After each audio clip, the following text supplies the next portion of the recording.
Now, I'm pleased to be joined on the first segment of this show talking about the grand opening of Action Staffing Group, Mr. Mark Weiss, who is the president and CEO. Mark, welcome to the show. Thank you, Mr. Mayor. And Mr. Edwin Morales, who is the vice president of sales and operation. Mr. Edwin Morales, welcome to the show. Hello, thanks for having us. Now, first of all, now that you're here, tell us a little about yourselves. Mark, we'll start with you. You're the president, and Edwin, we know you've been working here in the city of Elizabeth now for a couple of years. Mark, tell us about yourself. Well, first of all, Edwin and I have been working together since 2005 in the staffing industry. But for myself in particular, I spent the first 15 years of my career in the apparel center in a number of different corporate positions. I actually worked for the Gerber Products Company for 8 years. And through that experience, I learned a lot about what companies expect from workers. The last company I worked for, unfortunately, ran into financial problems and they went out of business. I found myself in the office of a recruitment company.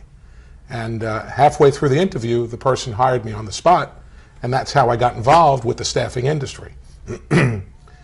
Working in the industry, I quickly learned how to apply what I knew customers wanted from their workers.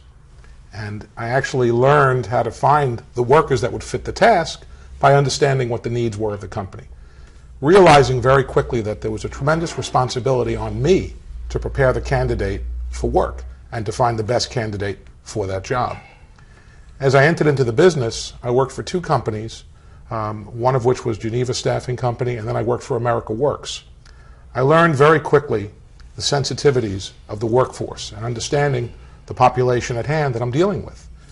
Back in 2003, I became the president and CEO of a company called Tuttle Specialty Staffing, and just last year branched out on my own, creating Action Staffing Group, which I am the president, CEO, and owner of.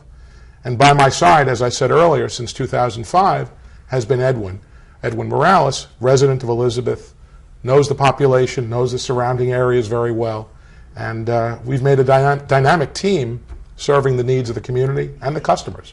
Edwin, I met you a few years ago when you opened up the agency on Dickinson Street, and you've been working here in our city. So tell us a little about yourself as well. Well, I come from the garment industry as well as Mark. Worked there 15 years here in Elizabeth. At the time, we used to utilize a temp service where we brought in 60 candidates on a daily basis. What happened was they went under. So being as I had a little knowledge of the staffing industry, I reached out to Mark, who was working in New York, sent him an email at 1:30 in the morning explaining what I can do. Oh, you're one of those guys sending emails at 1:30 in the morning, yes. Huh? And I read them, which is the scary part. Yeah, he read it. He sent me an interview at 9 o'clock that same morning. Went out to the city, met with him, and I told him that, you know, what I can do to invest in Elizabeth, because this is what I know. This is where I'm from, born and raised, and still live in Elizabeth. Know the population, companies in the area. So, excuse me. So what we did was we just got together and got it going. Now, one of the things you guys do, Mark, is you both have a history of getting people into the workforce with good paying jobs. What's interesting is no matter their past, how do you do that? I mean, that's... It's challenging. Now, I like to think of our approach as really a mentorship agency. We are the perfect stopgap for some people that have possibly gotten into some problems in their life, and they present themselves to us and they really want to start the next phase of their career. They want to right themselves. So what we do is we'll sit down, we'll talk with the individual, and we truly are an equal opportunity agency. We don't discriminate against anyone. Anyone that has a good work ethic and wants to do their best is welcomed at our door. And our statistics and success prove that. So we take on the role of mentorship, which means we'll sit down with the individual, we'll talk about where they've been, what they've done, and most importantly, we'll talk about the work that's being done and the behavior that's necessary in the workplace. And very often, I like to consider ourselves being an unusual agency in the sense that we take the time and the care to talk and teach. We'll show training videos in our office. We'll prep candidates for the interview. We tell them how to dress. We teach them how to behave during the interview because a lot of them have no skills whatsoever. And most importantly, we make sure they go to work.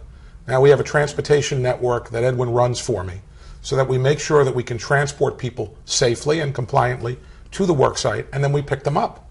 We also monitor how they're doing. We'll talk with the person they're reporting to. If there's an issue with behavior, performance, we intervene. So there's a lot of support that goes into the process. A person just doesn't come to our office and get sent out. We like to get to know the individual. And as we all know, convicted felons are a protected class in the state of New Jersey and New York. But it's all about image.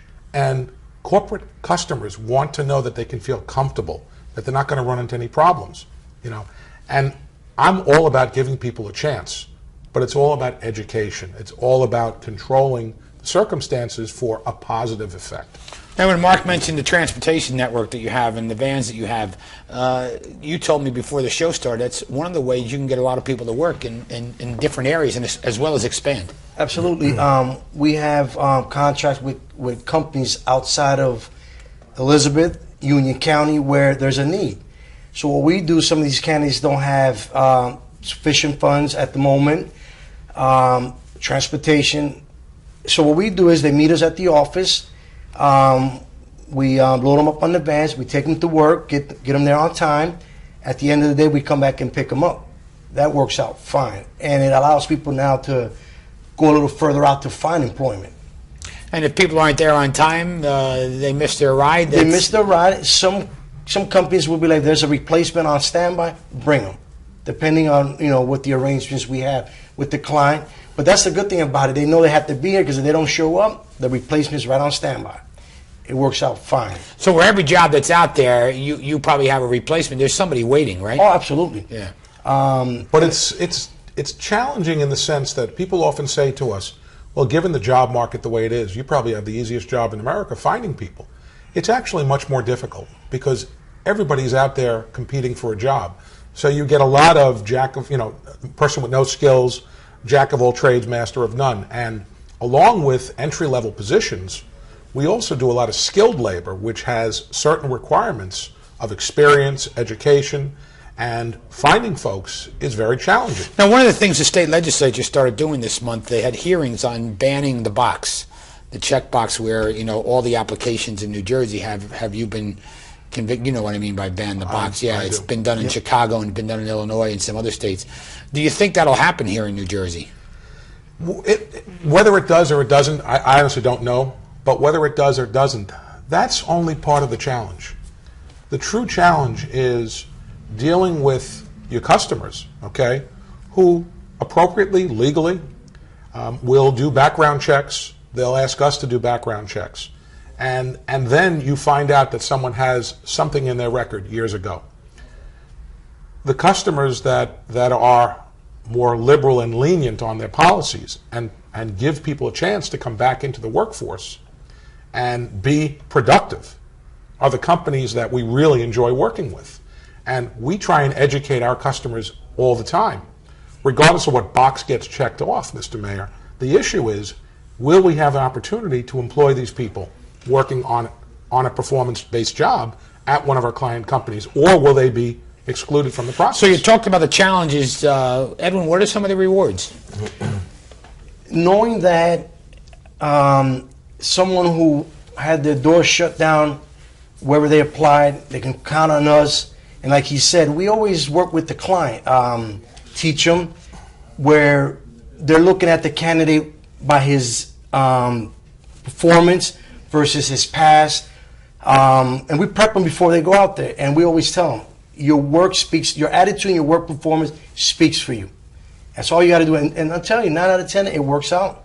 And knowing that we were able to get past that obstacle and they get hired, it's to me, it's just rewarding. I mean, so what type of jobs are available? You hinted at skilled and unskilled. What type of jobs are available? Warehousing jobs or Well, starting with the most entry level, general warehouse person, a driver helper who may go out and help with deliveries. A little bit more involved is a product selector who may be working on a power jack or certain types of equipment. Then you've got maintenance positions with simple equipment specifications. We also employ CDL drivers, commercial drivers. Not an easy task finding an unemployed commercial driver, but we find them. And I'm very proud to say over the last 3 months, we actually were able to get 8 drivers hired by our clients, which is a wonderful thing when we can go into our lobby in our office and tell people sitting in the folding chairs, listen, today you're an employee of Action Staffing Group. Tomorrow you could be an employer of ABC Company with all the benefits that they offer, maybe union membership. And that's really the key. If we can be a bridge to take someone from where they are now, displaced, out of work, maybe they had an issue in their life, maybe they didn't, and get them into a situation where they go out. I have a plaque on my wall. It says, today, when you go to work, get caught doing something right. Because we stress the positive at Action Staffing, not the negative. And when you enter our doors, everyone is treated equally. The race starts today. He who wins it, she who wins it, it's wonderful. So what are you most proud of, Edwin, of the Action Staffing Group? Being able to help the Elizabeth residents. This is where I live at. This is where I shop at. And I interact a lot with the folks, whether I'm at the mall, and they always come up to me explaining, look, they need work. And I always come down. I tell them, come down, bring your resume, see how I can help you out. And there's times that, a good portion of the time I'm able to help them out. Tell us, Edwin, where are you located now? We're located 1137 Elizabeth Avenue. And how do they contact you? You can go to our website, or you can come stop by at our office. On 1137 Elizabeth Avenue. And what are the hours? Are you open during the day or at night? We virtually never close, but the physical hours in the office start at 3 a.m. in the morning. And we're there generally till 6 o'clock. We're there on Saturday mornings. But because we have 24/7 projects, a lot of times you'll see the lights on at off hours of the day. The phones are always open. The cell phones are always open. The website's always open. And it truly is interactive. For instance, this time of the year, our customer base, our clients, are so concerned about having access to their W-2s on time. At many agencies, you have to wait until they're processed. With us, you go online, click a button, you print your own. We also print our own checks on site. So if there's ever an issue with someone's paycheck, you don't have to wait weeks for the payroll department to fix it. We fix it while you're standing at the counter, which I'm very proud of, because if I get paid each week, so does everybody else. That's the way I feel. Good. Mark and Edwin, I want to thank you for taking the time to join us on the show. Thank you. I wish you lots of luck in your Thank you. Venture there, because it sure is a needed enterprise that we have here in the city of Elizabeth. We appreciate all the work you're doing. Thank you very much, Thank you, Mr. Mark. Mayor. President. Thank you, Thanks Edwin. for having us here.